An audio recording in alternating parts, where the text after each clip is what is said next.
How's it going, YouTube? op.poker James here. So we're back with another Heads Up Hyper series video. This time we're going to be doing a session review. Don't worry, we will be going up in the stakes soon enough, but I do want to look at how other people are playing. Maybe we can get a few insights into what you might be doing as well. Find some leaks in the game and go from there. So let's jump in. So today's session review is someone who's playing the $1.50 Heads Up Hypers. I think that's the lowest buy-in you can play. And they are called xxsimmel in our Discord. I think it's the same name. They've been kind enough to share with us their play. So let's see how they do. Yeah, I think we've got a few games worth here. So we're going to watch and carry on as things go along. So the very first hand, they're doing something different to what I would do. My play from the small blind would always be to min raise or to limp or to fold. Those are the three options that I would have. Actually, there's a fourth one as well. Of course, that's the all in. But at this stack depth, yeah, 25 big blinds deep. I'm just going to be min raising if I am going to raise. A hand like ace 8 looks like a good min raise. If I get shoved on with ace 8, I'm going to call a shove. Unless I know that the pool of players, so the people you're playing against, only shove very, very strong hands, which is the case sometimes on the micros.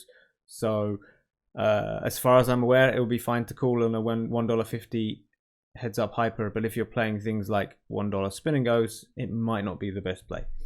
Anyway, we're not. So we play Heads Up Hypers. Very first thing, sizing. So reason you want to do that is because when you're in position, you want to play as many pots as possible and force the big blind to play as many pots as possible too.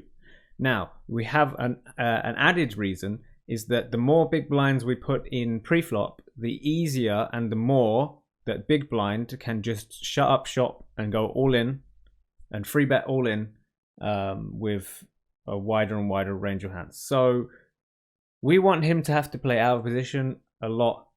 And we want to be able to play wide ranges and play as many hands as possible.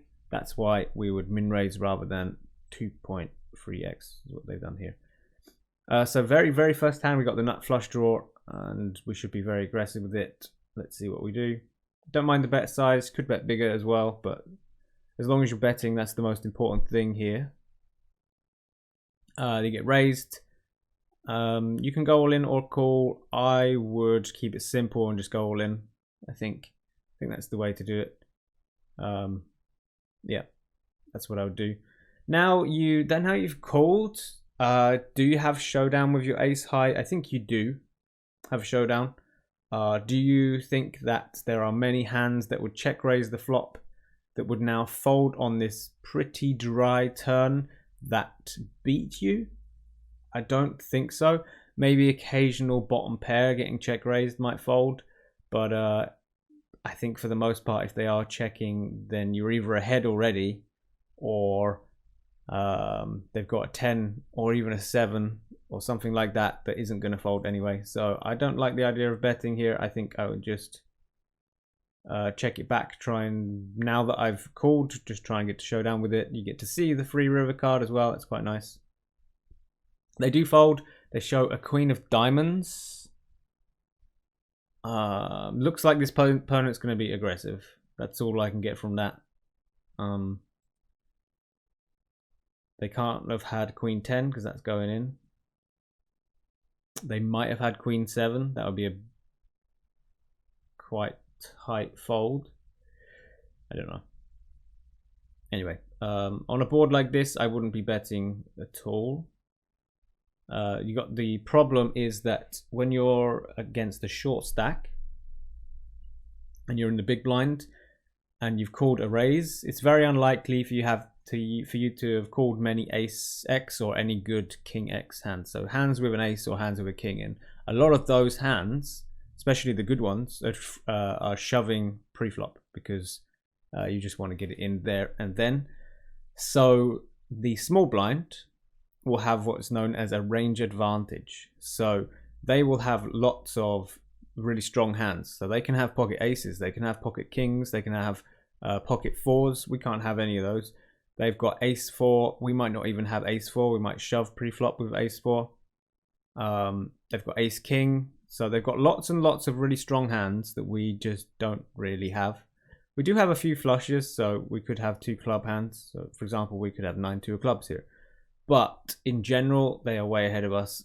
So I wouldn't be betting, even though you've got a gut shot now on the turn. Any 5 gives you a straight. I'm glad that you did decide to check. And I wouldn't be bluffing.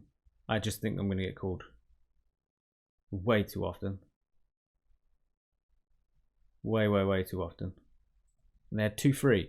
So, first thing you want to know is that your play was probably a good one, because they are unaware of how strong this board is for them and their range. I think while 2-3 is something that you could check, I think they should just bet any 2 on this board like this. They should just bet whatever they've got, whatever they're holding. So I would make a note for sure, especially if you plan on playing them a bit more, in that they're not aware of boards that are advantageous for them and not for us.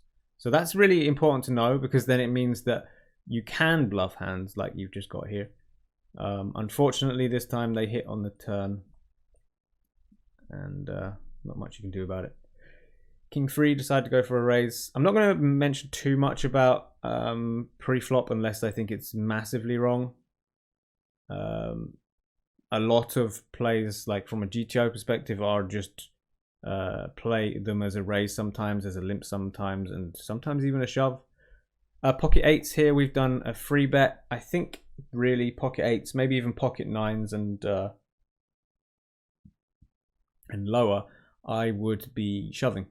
It's just a lot easier to play. You are denying a lot of hands equity that are flipping against you, because they would be folding versus the shove.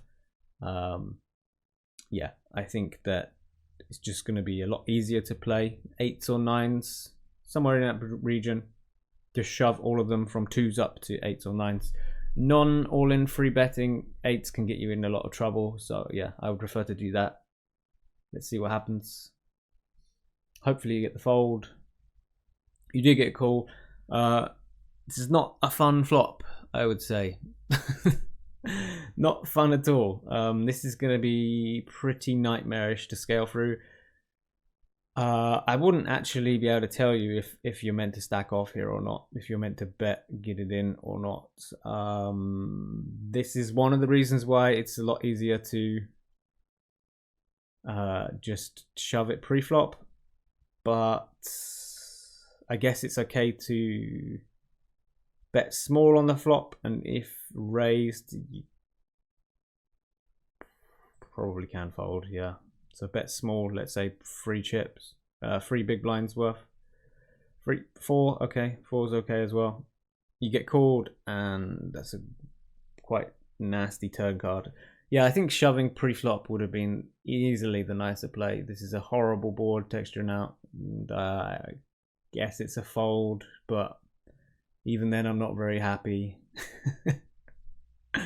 Can't be happy about that one. All right, well, they take it down, and that sucks. 4-5, I like the limp.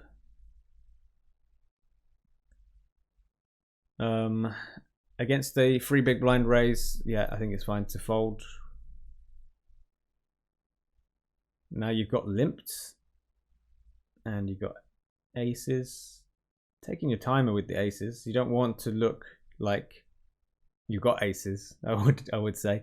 As long as you are taking the same amount of time with everything, you don't want to start giving away timing tells. Sometimes I notice when people take forever and then ISO, they tend to be stronger range-wise.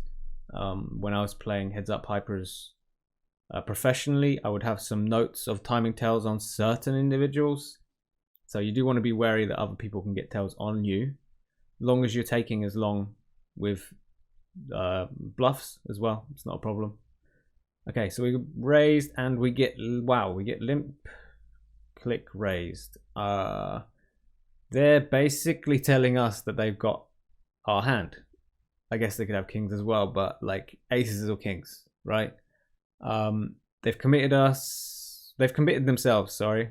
So you just shove it, expect to always be called, and if they don't, then whatever. But yeah, just shove. There should be no way that they could fold now. You've only got like 11 big blinds, so there's no way out. Your sizing is like, I don't see why you don't just shove. I guess it is theoretically possible now that they could call and then fold on the flop some hands if you shove, which isn't good. You just want to make sure it's in and get it over and done with fast. You know they're always going to call. In this scenario, they kind of know you've got this hand, to be honest. If someone does this to me, I'm expecting aces for sure. But I mean, what they did already makes me think they've got aces or kings. So yeah, I presume this is just some sort of crazy caller. All right, they do flat call, whatever. Just put it in. Just put it all in now. Luckily, it's a low board, so they never think about folding. But let's say your opponent had a hand like pocket fives. For some reason, they played it like that. They played it as a limp raise. And the flop comes down like 10 jack king. They might think about folding for these odds. Is that a good play? It probably is, because you're much more likely to have already just flopped a set already. You've said that you've got queens plus, basically. So yeah, you don't want to be able to let them have a spot where they can fold here, I don't think. Anyway, on a board like this, I can't see any hand folding. They really don't want to call, so maybe my idea of them having aces or kings is wrong. Yeah. What can they have then? Wow, okay. So yeah, you looked so incredibly strong that this guy was upset to get it in with kings here. Yeah, that's not what you want to do. You don't want to give away the strength of your hand really that much. I think they clearly realized the strength, but there's no way out for them. That's just a caller that no one's going to get out from in heads up. We got 8-10 here. You can shove. I think shoving would be the better play. Min raising now is... Problem with min raising here is that if your opponent is shoving the right range of hands, it's now a min raise call, which isn't great. Same with if you limp and they shove. If they're shoving the right amount of hands, it's very borderline to be a call. So I would say the best course of action at this stack depth would be just plain shoving 8-10. I think that when you are called, at least you've got a suited connector that can play well against the range. Suited queen now. Okay, we're getting short. Looks like it's going to be a push or fold type of game now. King 10. Yeah, I like the idea of shoving. I think that's fine. Against some people you can limp, and if they shove a lot, then it can be a limp call. But if you're playing against someone fairly unknown, I guess it's easier to just shove. Jack 7, I would be limping. Min raising. So at this kind of stack depth, when we're getting below like 11 big blinds, 12 big blinds, I generally stop min raising. I either limp or shove at this point. It's very hard to balance ranges very well here. I think if you were to look at solver strategy as well for this kind of stack depth, min raising gets less and less of an option, and it's more limping or shoving. So as a human, it's just a lot easier to play it as a limp or a shove. So Jack 7, I would be limping, but we've raised and we take it down. That's nice. King Jack we'll play for stacks if we can. Okay, good. Unfortunately they got an ace, but that's okay. And we don't hit. Damn. Alright, so we're getting quite short. Getting to the point where it's just push or fold now. and not looking good. Hey, River Stars. Barry Greenstein.